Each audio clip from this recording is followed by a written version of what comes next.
All right. Okay. So this is the Infinite Elevens. Anatomically speaking, this is a podcast that is dedicated to talking about, or in reference to, the Anatomy of Horror series, something that we do, the Infinite Eleven, the 811.net. And this past couple of weeks, we've been talking about the Texas Chainsaw Massacre. And for this, what we're going to really do is focus on some of the really important scenes. And for this whole podcast, really, it's talking about the scenes that you think of when you think of a film. And so with that, I have my crew with me here. Head writer of the 811.net, Kristen Grady. Oh, me? Yeah. Is that what I am? That's cool. I like that. Well, you do write a lot. Right. Okay. And also of the 811.net, we have Sean Manbaby Sanford. That's me. You're gonna explain that nickname, or are we just moving? Well, past I'll let Sean explain it. Right. That is your handle, correct? Yeah. Well, Instagram. Yeah. It was for a long time. It was when I worked at a skateboard magazine, Low Card, and that's kind of what they started calling me, because I went bald at a really early age, and so when I still looked young in the face, I was already bald, and so they were like, "You're kind of like man, kind of like a baby. You're a man baby."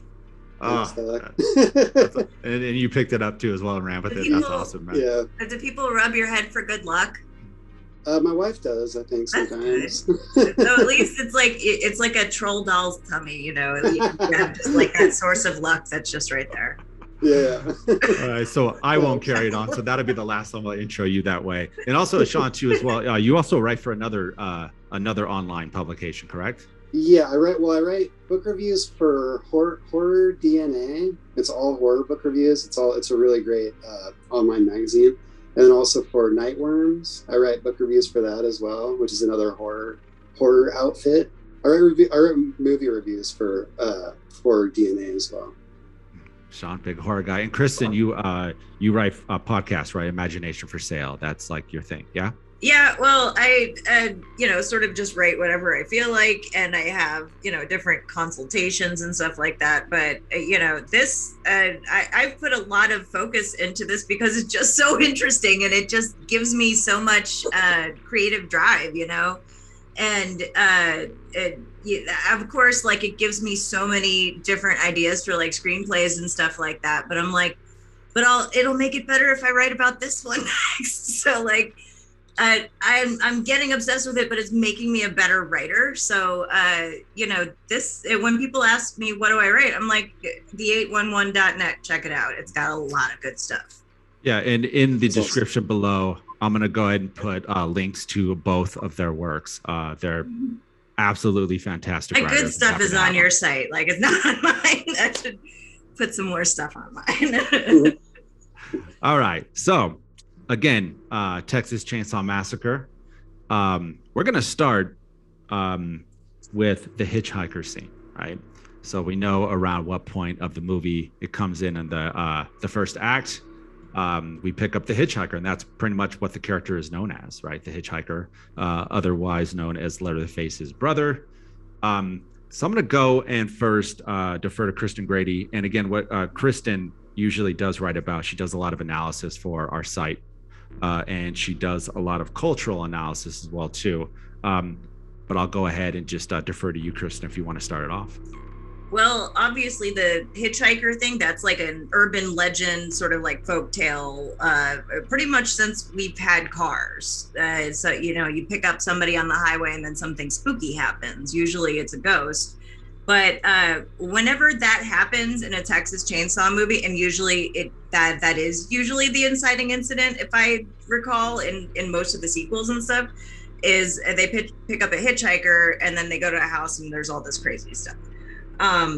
So it does pick up from that, like, American folklore, urban legend sort of, and delve into this world that nobody thinks about, because like there was this perception of the South that was either like Gone with the Wind or just ignorant hicks who don't do anything really, and then like it shows it's really scary, the way people sort of get isolated and go a little crazy can create a really spooky situation. So I think that that's definitely an iconic scene in live horror cinema for sure. And I was thinking that whenever that happens, I'm not really sure whose side that guy is on, and you're not supposed to be sure, right? So you said he's Leatherface's brother. So here's the thing, right? I never figured that out. Right, and this is crazy. And Sean, maybe you caught this. I thought I was just completely just daft, like I didn't know what was going on. But I think I saw it like 4 or 5 times before I realized he had the camera around his neck. So that ties him back to the opening sequence when you hear somebody messing around in the graveyard in the cemetery, messing with stuff, and you see the pictures, right? Or you see the flash of the camera.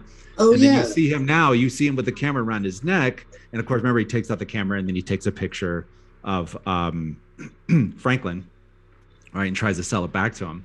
That's true. But yeah, like that, I remember when I figured that, I was like, I guess apparently I'm not the last person. No, because I just figured it out too when you just told me that. I didn't know either. I thought that he was like, this was a cycle, like whenever they picked up, whenever anybody broke down in front of their house or whatever, that's when they would pick him up. I thought he was another victim of theirs. I don't know. That's what it kind of seems like. It presents that, doesn't it? And you're saying at the end, it sort of connects that he's part of their family. Well, yeah, I remember because he talks about his brother makes a really good head cheese, which by the way, I don't want to. Isn't that brain? Yeah, it's boiled like, he explains it, right? Remember, and he's talking to Franklin. Right. It's basically, it's like fat and a bunch of brains and head and the face all melted together into like a congealed loaf that people eat. Yeah. They make hot dogs out of. Right, exactly, man. It's I've never had it. I'm not like opposed to weird foods, but yeah, I've never been offered. And sounds like a dare. Somebody made it for a dare. Yeah, well, I mean, or again, right? Jello and stuff like that. It probably had a lot to do with too. Was like in the age of LSD, perhaps. Well, that and then just probably not a lot of money, right? Makes sense. I mean, and now, and not to get too off far a subject, but us Americans, we tend to not use the whole of most things. But I don't know, Sean, you might want to back me up on this. I read somewhere that was supposed to be the title of the film. I read that as well. Yeah, and I feel that's kind of interesting take. Obviously, Texas Chainsaw Massacre, head cheese. Head cheese, yeah. Head cheese. And it's funny. When he said that, I was like, "Oh, it's the hitchhiker," but no, he's talking about head cheese. Right, it's talking about head cheese, and really, that does when you do think about it, it's like, but that works. Version called haggis. Yeah, yes, but it works. Head cheese kind of does work. Obviously, Texas Chainsaw Massacre is probably adds to its icon status. But about that scene, Sean, I wanted you to, obviously, man, so if you guys don't know, on the 811, Sean is a really good storyteller. Most of the stuff that he actually does write about are more behind the scenes and stories. So Sean, do you have anything to tell us about that scene? One thing that I saw that was really interesting about Edwin Neal, because I remember when I first saw the movie, I was like, this guy must have been just an actual hitchhiker like Tobe Hooper picked up. You know what I mean? Like he does such an incredible job that I didn't really suspect that he was actually a practicing actor, but he really was. And the story is that he was at a restaurant in Austin, and because he was preparing when he was gonna I think he was gonna audition. Oh yeah, in drama class they were working on a thing where he was supposed to play somebody who was drunk. And so he was getting ready at the bar, and he was walking, and it says that some girl outside the classroom said, "Are you gonna try it for the movie?" And he said, "Sure." and he didn't even know what it was, and he walked in, and Tobe Hooper said, "Can you be weird?" And he said that he started acting like his nephew, who was it was quote a certifiable paranoid schizophrenic. All he does is wander around the country. Wow. And essentially I was thinking it was a toddler. Huh? I was like, oh, this will be a cute thing, and then they're like, no, he was a schizophrenic. Yeah. Like he And just so started he acting essentially like a just- little kid. Like no, he was acting crazy. No, he sort of practiced the mannerisms of his nephew, and that's what got him the role, which I thought was pretty cool.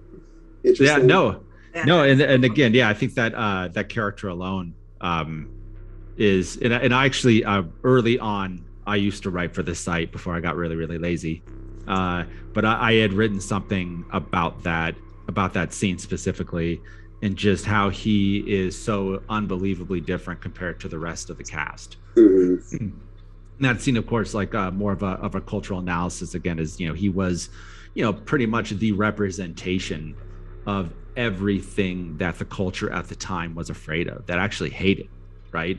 He even dressed, his shirt was an army green. He had a kind of a veteran look to him, and then he automatically goes into but he automatically goes into about the butchering, right, and how they do it, how the hammer was the best way, that the gun, the way that they do it now was bad, and obviously asking why. I thought the gun was better. He's like, no, put a lot of people out of work, which I thought maybe not the best screenwriting per se, but clearly that is what Tobe Hooper was getting at when he said that, right? About the idea that culture, for the most part, the way it moves forward is technology. And that's really what we're seeing with the Sawyer family, right? And I don't even think in the movie they ever mentioned the name of the family. But the Sawyer family, that's how they ended up, killing people and eating them, was basically they were out of jobs. And yeah, that was his way of saying that this is what the hippie generation at this point, this is how they see these types of people. Not to say that Tobe Hooper himself was a big fan, of course. Like, I don't know if you guys read this, but Tobe Hooper, a big thing for him had to do with the fact that him and Kim Henkel, they were afraid of those people too. Like, he wrote this because that was a true fear in Texas, where they came from, is that if you venture too far outside of Austin and you break not down, just Texas. It's Right. come from Virginia, Right. Dude. I go up in the Appalachians. That's People are right. like, don't go up there. yeah. So it's a super interesting scene. Obviously not as exciting probably as the rest of the movie, but I do find it to be possibly one of the most important scenes, especially in the first act. And obviously too, right, it's probably the first bit of tension that we see outside of the opening sequence. But we're going to move on. We're going to talk about more exciting scenes. We're going to talk about now the kitchen scene, right? And of course, the kitchen scene, again, if you're a fan of the Texas Chainsaw Massacre, I don't need to explain this to you. There's so much to absolutely love about this scene. It might be one of my favorite scenes in horror history. But again, but I'll defer to Sean if you want to talk about a little bit of how they went ahead and actually did it, or anything behind the scenes. Well, something that I found interesting, I know I was able to find a lot of stuff about how uncomfortable the actress whose name escapes me at the moment, Terry McMinn, I believe. When she was like hanging on the hook, that was essentially she was actually crying in that, and actually screaming in that scene. You know what I mean? Like, that's the scene we're talking about, right? The hook hanging. Yeah, that's exactly what we're saying. The kitchen scene, right? Yeah. And get into that element, that environment. Yeah. Yeah, and she was just completely miserable. But another thing that I found interesting when I was looking into the movie was that was one of the first times that we see Leatherface, that the audience sees him, isn't it? Yep. And yeah, he just like burst out. Yeah. And Tobe Hooper did it. He wouldn't let any of the actors see Gunnar Hansen who played Leatherface until they're essentially like getting killed by him. Cool. So none of them That's ever good saw directing. his mask. Yeah, totally. I thought so too. None of them ever saw his, and he wore 3 different masks throughout the process of the movie that all represented different moods. Like, he wore one during the kitchen scene, then one during the dinner scene, and then another one when he's chasing them. Right. But none of the actors or actresses saw any of the masks until they're essentially getting killed by him. That's awesome, man. Yeah, which I thought that was great. No, and you trivia, yeah. And you mentioned something really, really cool about that when you're saying that is the first time we see Leatherface up close, right? Because we see him in the previous sequence when Kurt goes down the hallway and then he, then Leatherface, boom, opens it up, smacks him with a hammer. But you don't nice. get a good look at him.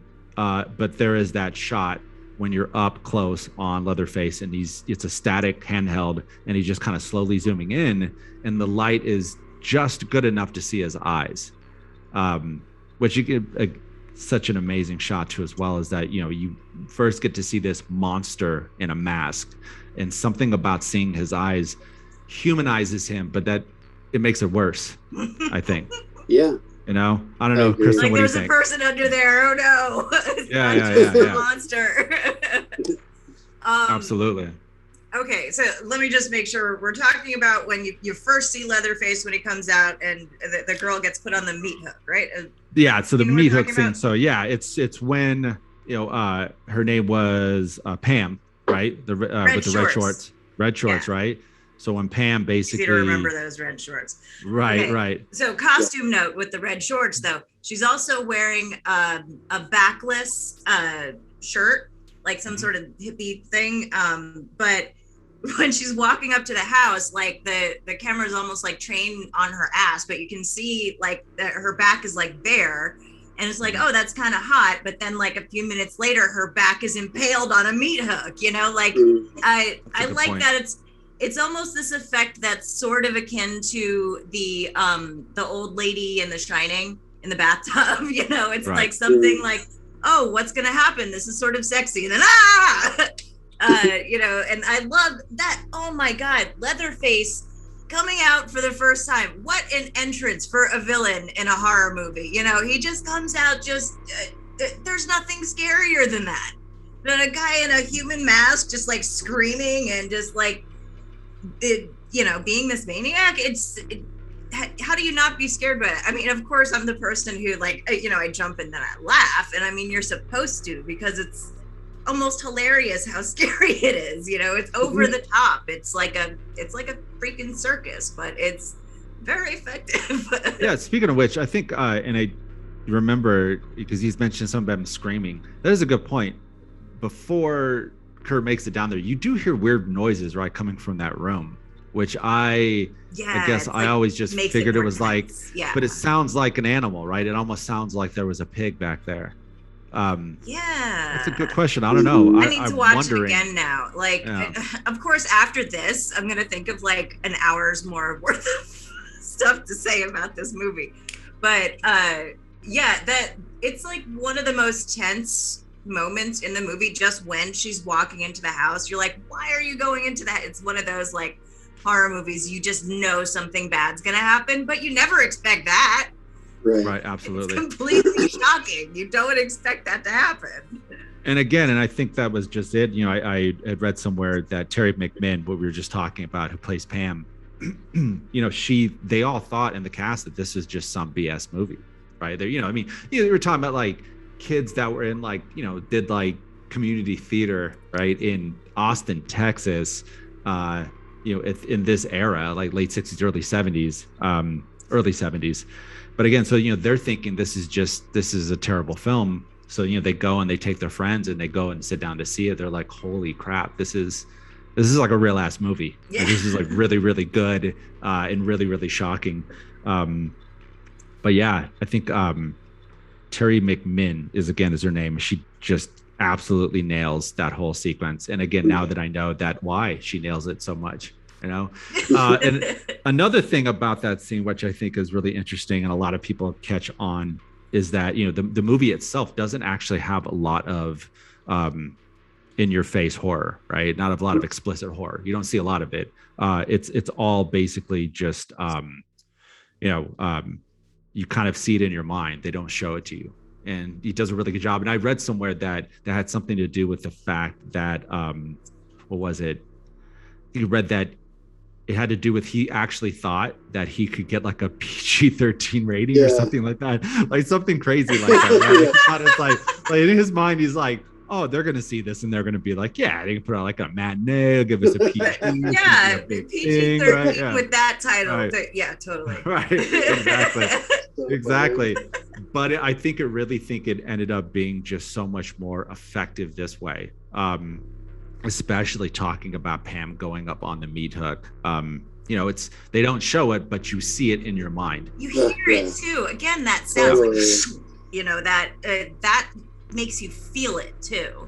And That's yeah, one of and- those body horror moments. And I was reading about that concept too. There's like different parts of the spectrum. There's things that it goes like body horror, porn, and then like melodrama, things that make you laugh, cry, and things that turn you on. I think that like things that make Okay. you laugh are part of that. I was wondering if Yeah. did she just say porn? I was like, okay. No, yeah, that's yeah, what okay. this article that I was reading said, that there's like it's things that make you feel something vicariously, sort of. So yeah, it's like that body horror is things that you feel, and it's not just visual. It definitely has to do with like the way that the person's acting, but I think that like special effects, short but Foley sounds too. Studying that American Werewolf in Oh, yeah. London, that Yeah. scene.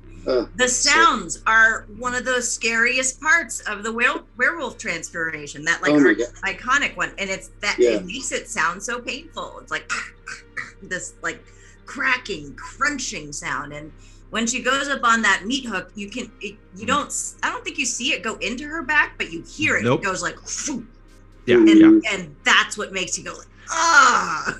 And I think what the shot that makes it work is that when the very first shot in the scene, we see we're looking from the point of view from the hook. I don't know if you guys remember that, but the hook is in the foreground. It's bigger than everything else. Oh, right. Yeah. You see Leatherface coming in with her, and that right there is what sets that up, right? Yeah. Because you see that shot and you fucking know, man, like that she's going up on that thing. That's where she's going. Oh, It's already setting you up in your Yeah, mind. he doesn't need What's to going say, to I'm going to happen. put you on this meat hook now. Like, you see it, and you're like, oh, shit. Absolutely. And another thing is that, again, I don't know if I mentioned this yet, but the lighting in that scene is just fantastic. And again, and I don't know if it was one of those like happy accident kind of things. It's like claustrophobic. I think Right, that's and what I would say. yeah, and Yeah, like- it makes because you can't see what's in the shadows going on around. Right. Yeah. Oh yeah, and the shadows are amazing, right? Yeah. mhm. And it because the idea, right, the lighting is supposed to be motivated from this small window. And they show the window, right, when Leatherface finally, when he introduces the chainsaw to the movie, right, he goes up and he goes to the window and then he picks up his chainsaw, and that's where the light's supposed to come from. And it's just one of those weird little filmmaking things that you see, and it's like, man, they nailed that shit, right? Because that's, obviously lighting is supposed to look real, especially in a film like Texas Chainsaw. And so again, is when they do show you where that lighting is supposed to be coming from, they just nailed it like 100%. And again, like showing that shot where you're slowly zooming in on Leatherface's eyes, and you see eyes under the mask. It's like super effective, man. Yeah. So, man, Yeah. such a It good brings film. an emotional element in it too, almost, because like now that I'm thinking about it, like showing somebody's eyes is like you want to show how they're feeling. It's not just showing, oh look, there's a person behind it. Like obviously we know it's not like a robot or something. It's Mhm. He's putting like this emotion behind the character that makes it seem more intense, I think.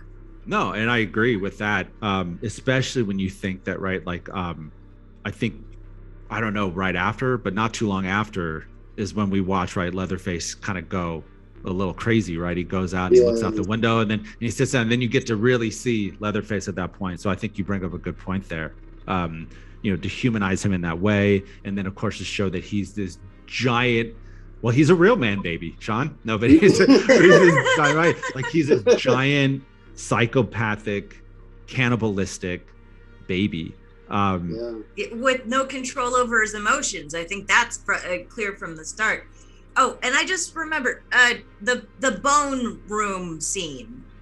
Is that before or after this scene? That's before. So that's, okay, that's so yeah. I that's think before. that's what makes this scene more intense too, is because like it builds. When she falls into this room, it's like, ooh, this is gross. And then you look around, there's like one thing made of bones, and then two things made of bones, and then a whole couch made of bones. And you realize she's in a very dangerous place.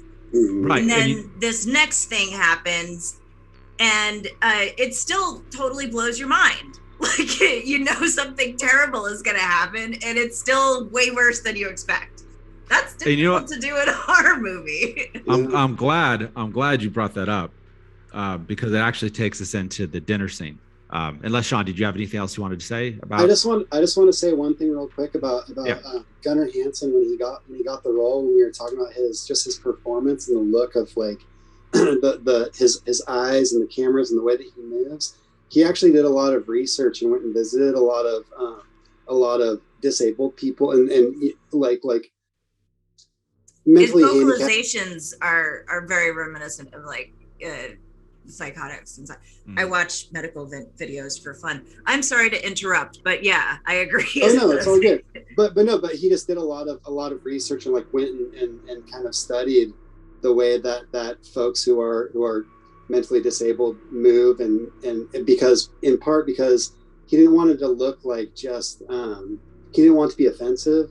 Like he wanted his performance to be realistic enough to not be offensive, so that it looked like he didn't want to make it look like he was making fun of people who may be in a situation like that, you know, because there's people, you know. I wonder if you compared Leatherface to Leo DiCaprio and Gilbert Grape. No. Because they kind of had the same methods. That's funny.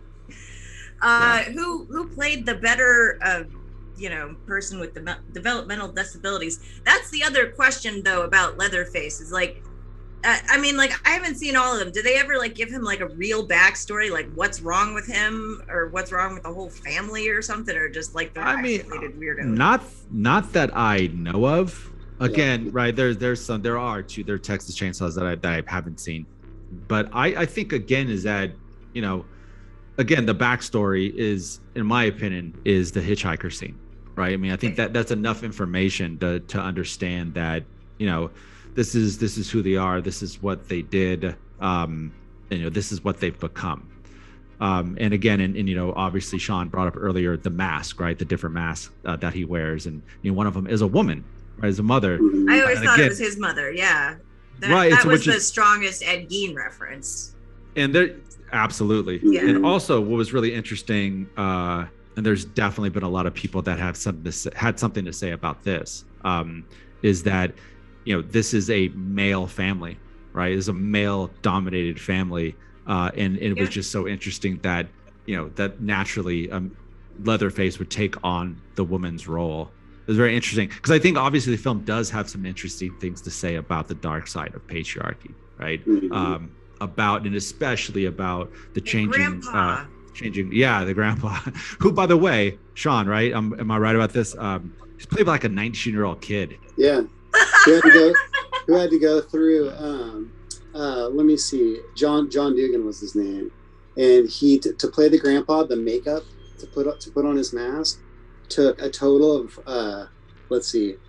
36 hours.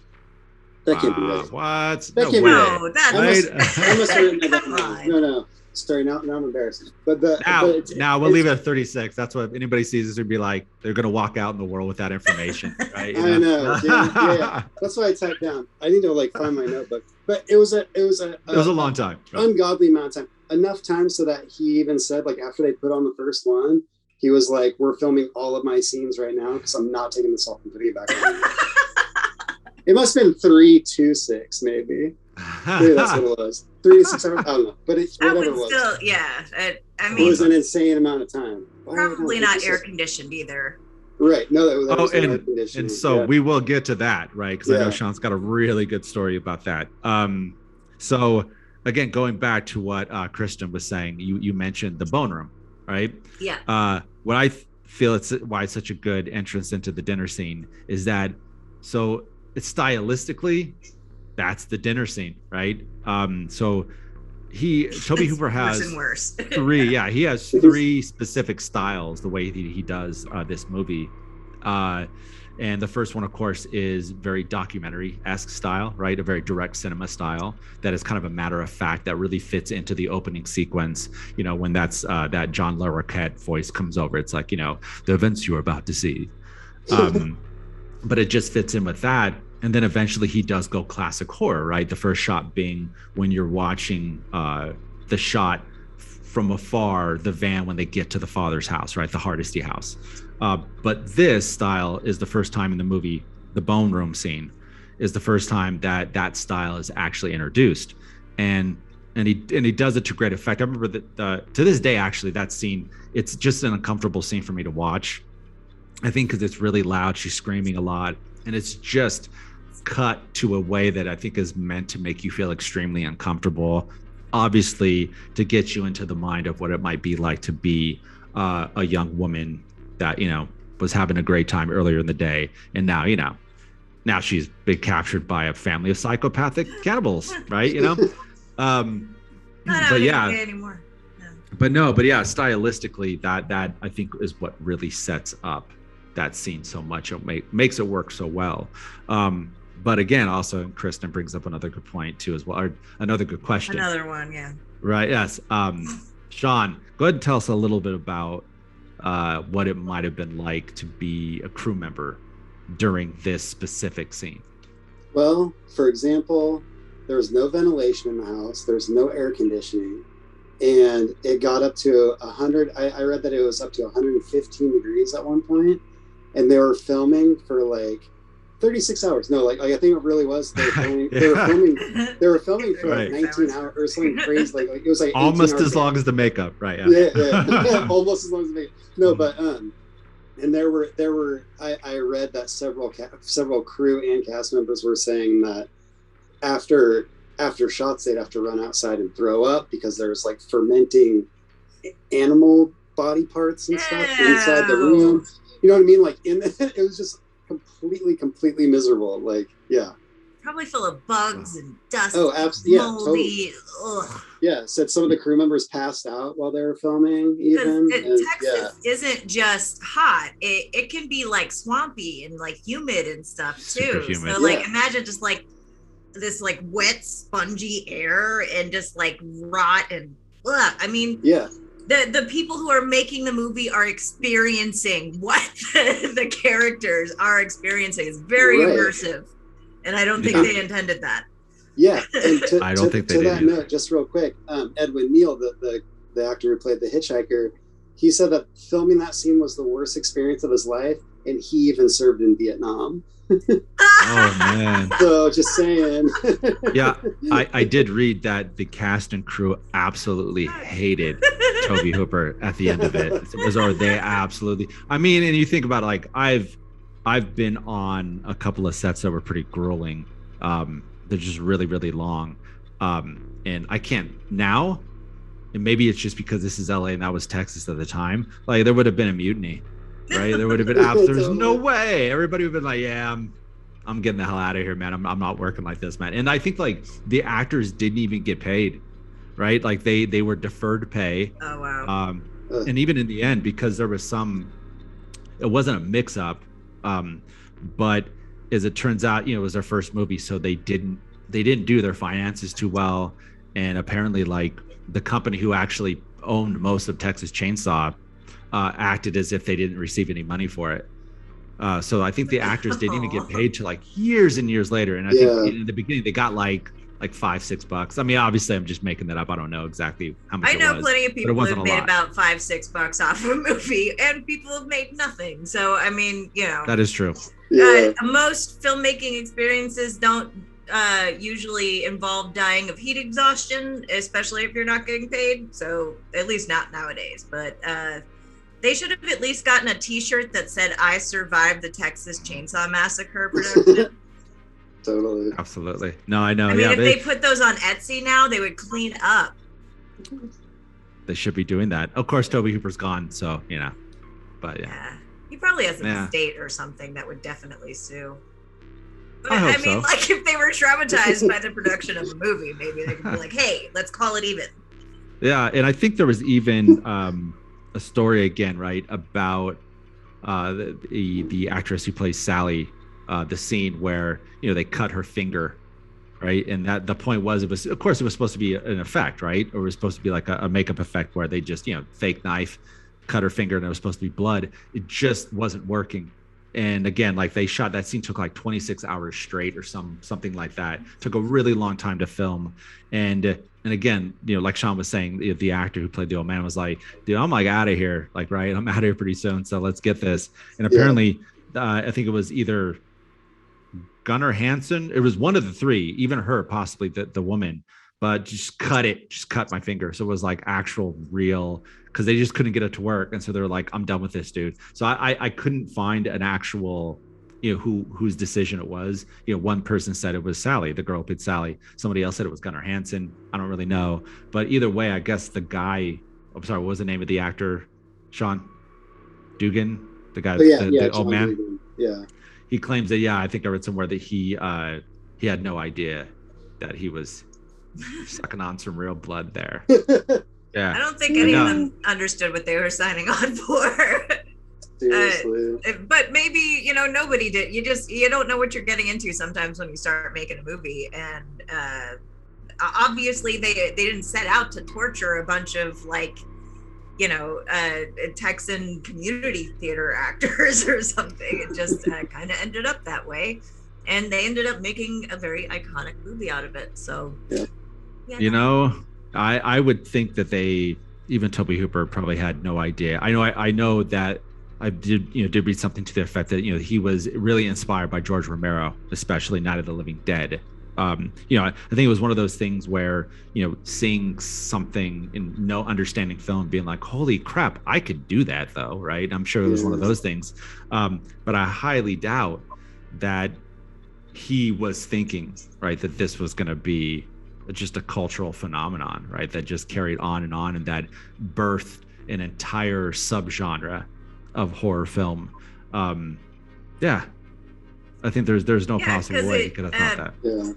It predates Freddy and Jason, who are well, I guess you could say like Leatherface is kind of like one of the first slasher horror movie villains. Yeah, like I mean, unless you count, I don't know. I'm trying to think of like a black and white movie that has. Well, I mean, there's like or Psycho. Psycho would be. That's a good point. That's even more realistic. Like the right, first like monster slasher sort of was. Yeah, and apparently, like obviously, like slashers, there was kind of like a conglomeration, but Texas Chainsaw absolutely was kind of like, specifically Leatherface was kind of like the archetype of that thing, right? He was, Jason. You think of Jason, you think of Michael Myers, like those three guys, right? They're all in the same family, right? And again, you could probably take them back to Frankenstein, most likely, right? Just the embodiment of this. But yeah, I mean, I think, and if you go back into Gialli, right, is probably like the real basis, the backbone of slasher, right? Like all of the Gialli movies that were basically, right, it was a mystery, but it was usually about a bunch of chicks or people just getting murdered, right? Like just like in droves. But no, you're right. Leatherface was it sells. That's a formula. Right. And all those movies were like super cheap to make too as well. Are we still talking about the dinner scene? You can if you want. Okay, well, what shot that I found like one of the most uncomfortable is like it's right up on her eyeball. You know what I'm talking about? It does it like I think a few times. Like and it's like when she's freaking out and like her eyes darting all around and stuff. And this like extreme close up on an eyeball might have happened before, but it was so making me think of Ringu. In the like Sadako, they have like that's like one of the, I'm pretty sure it's on like the poster or something, is that close up of Sadako's eye. And something about like being that close to an eyeball is just very uncomfortable. And it's it's like placed right at sort of like one of the most intense parts of the scene when she's like, they're torturing her and she's just freaking out trying to get free of these restraints and stuff. And it's almost like the all-seeing eye at the top of this pyramid of chaos. It's just, and that's the most striking thing I remember from that scene, other than being super creeped out by the old man, who apparently is 19. You said it's not going to be that creepy anymore. You just ruined it. Yeah, I mean, I do specifically remember watching it the first time and thinking that's like that guy's not that old. Come on, right? I mean, again, like just the makeup at the time. I know it took a long time to do, but it's still creepy looking, and even though it's absolutely. No, it was super creepy. And again, Leatherface isn't wearing a real face, and it's still creepy. What? No, but I mean, no, like all super valid points, absolutely. And I think even the eyeball, which is really interesting, one of the alternate posters is that. I don't know if you've ever seen it. It's like really well done actually, and it's a close up of Sally's eye, and then in her eye you could see Leatherface. Like that too. Oh, that's cool. I don't know if I've seen that one. That sounds rad. Yeah, I'll send it to you, man. It's really really cool.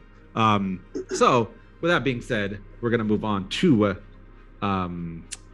the last scene, right? And of course, the last scene, we're gonna focus on just the road, right? Because technically that's a different location from the little road outside. When they actually get to the street, the paved road, that is the scene we're gonna talk about. And again, it's probably, of that image, obviously, right? Of course, of the two images, you'll see Leatherface swirling his chainsaw right in the middle of the street.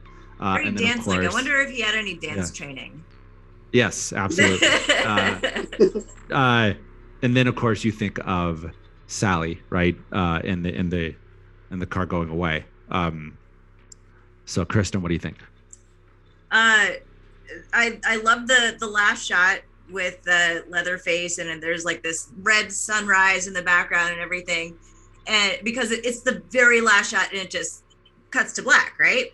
Mm-hmm. And what an intense shot to end on, like that's it doesn't end the story anywhere really. Like, one girl gets away like in every horror movie, but we don't really know who she got in a truck with. It's just like a random truck, right? Just some random dude, right? In Texas, it could be somebody worse. That's what I think every time. I'm like, you're getting into another car with a stranger. This isn't a good idea, lady.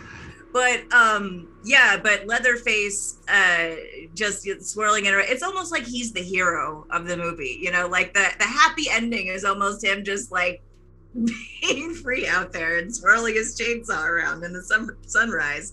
It's almost like, at least he's happily ever after, I do wonder, because I don't actually think I've thought about this before. I wonder if that was planned, right? Because I know that Daniel Pearl, who was the director of photography on this, he had mentioned that Tobe Hooper did not actually have a working shot list, right? And then he claimed that he would just show up on set, and he had a shot list, they said, but like that was just for like the financiers, right? The company that were backing them. But he wanted to kind of get stuff in the moment, which again, I don't necessarily fully believe, right? But I'm wondering though, was that Tobe Hooper's point for that day, right? It's like, we're gonna go ahead and we're gonna show up, and then I'm gonna have Gunnar Hansen go ape shit with the chainsaw, see what happens, man. Did they get a prop chainsaw? I don't think so. No, they use a real. And Yeah. I read that In when Texas. I read that when they were filming the scene when he's chasing her through all the brambles and through the woods to get to the road. Right. There, at one point, he couldn't see his peripherals because of the mask he was wearing, and at one point, he fell and twisted his leg and like lost the chainsaw, and it flipped up and landed like right next to him. It could have hit off his head. Yeah. Oh my God. It So could many have people. hit his femoral artery or something. There's so many ways to die from a chainsaw by accident. Oh yeah. I mean, people should have died on this set, man. Yeah, right? I mean, at least the T-shirt. Come on, Right. These poor people got nothing except trauma. I mean, just again, like out of all the movies you think of that like tragedy actually struck, like most of them probably had better safety measures than this film, right? When you think of the Twilight Zone, the movie, right? The Vic Morrow sequence, when the unfortunate accident happens there, it's like, there was people on there. That makes sense. There was a fire department there. Right? There was people whose job it was to like overlook this thing, and it's just insane to think that there's this little indie film that was like 140,000, maybe less, right? At that time, I think they only had like $90,000 to do the movie. Yeah. And you got some dude just running around with a live chainsaw, man. But hey, what could go wrong? Well, if somebody had died with that budget, they're not insured for much, so it's not like they would have gotten a lot of money, right? Yeah, I mean, again, I don't know much about I don't know film what at that time. I don't understand how money works anyway in movies. So. Well, yeah, I'm wondering because again, I'm thinking at the time, right? It's like, did they have insurance? I mean, I'm sure that's something that possibly their backers would have. Well, that's why they have safety measures these days. You know, is like because people did die a lot on, or especially early films, like when they were still figuring shit out and like had.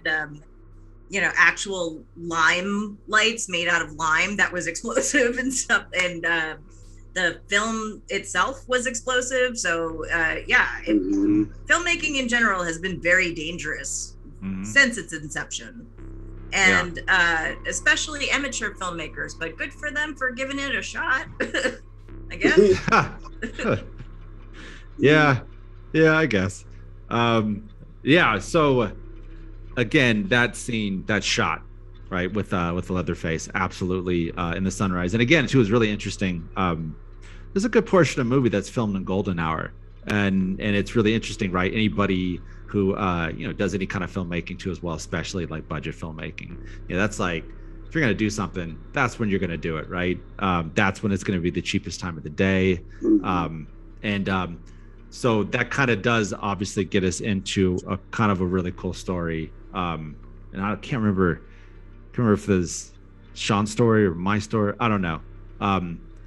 But Sean, something to do with the fact that Sally, was that my story? Sorry, as you can see, I have no idea what's going on all of a sudden. About Sally being called back. Right. Was that my story? Or was that, did you want to tell it? I don't know. Okay, well then, I'm just all trying to hand it. I was like, come on, tell us the story, Sean. Don't hold back, buddy. Read his mind. So apparently, the dinner scene and everything that was shot up, that was all done right, like on a day or two. And by this point, I don't believe they shot it in order, right? Chronologically. Yeah. But I do know that they had already filmed that and she thought she was done, right? The actress was like, I am done. I'm out of here. This is an awful experience, but I'm done. And so the night she thought she was done, they gave her a call and says, hey, we lost some of the film or some of it didn't turn out right. You got to come back, right? And so she was like, oh my God, I can't. She was traumatized, right? Like legitimately traumatized. And so in her final shot, when you see her like driving away and she's just cracking up and blood covering her face, she says that was extremely sincere. That she said that set, the time on it had completely broken her. That was realistic. Like that she said, yeah, she's driving away, that she's just cracking up laughing because of, again, I was like, of what she went through. So again, it's like The Shining because Shelley Duvall cracked up under Kubrick's direction. But even that, it's like that was because of insane mastermind director, right? This is just and also like, I think Shelley might have had some mental health issues too. Well, she does now. I don't know. And I think we know why. Yeah, exactly. but that's still like again, he probably wasn't intending to traumatize people, but I can almost relate to that. Like, this is getting done one way or another kind of attitude, and especially when making a movie, when you put so much time and energy and you've gotten so many people to work on it and so much money and you feel like you've invested your whole life in it. If somebody's about to die of heat stroke, you're like, let's get the shot first, So now, Sean, if you're ever asked to be on Kristen's set, you know what to say, man. That's why I'm the writer. Yeah, exactly. Directing anymore. Like, I'm good. Yeah. But no, man. So that's basically, those are the scenes I want to talk about. Again, I think these are the scenes, obviously, right? When you think of Texas Chainsaw Massacre, these are the scenes that come to mind. I think just these scenes alone, they pretty much make the entire film. And of course, there's so many more great aspects to the film and so many more great shots and scenes, but I think these are clearly the ones that I certainly think of. But again, before we take off, I do want to ask Kristen. So what are you working on right now for the site, for whatever? What are you doing right now? I am working on a film analysis article for Kevin Smith's 2014 horror comedy film Tusk, which Mhm. I did not find out until very recently is based on an episode of his podcast. They just came up with the entire story for a movie in an hour on a podcast, which was awesome. Yeah, and I'm really liking the way this article is going, because I feel like I'm pointing out, well, you know, Brian and I work together on this a lot. It's like we try to look for things that haven't been said about a film yet, especially if it's like a few years old. And I kind of think this happens a lot with Kevin Smith's movies. It's like people focus on the comedy and they don't really get like the underlying message of it. And I don't know. Do I want to do a spoiler here and tell people what? You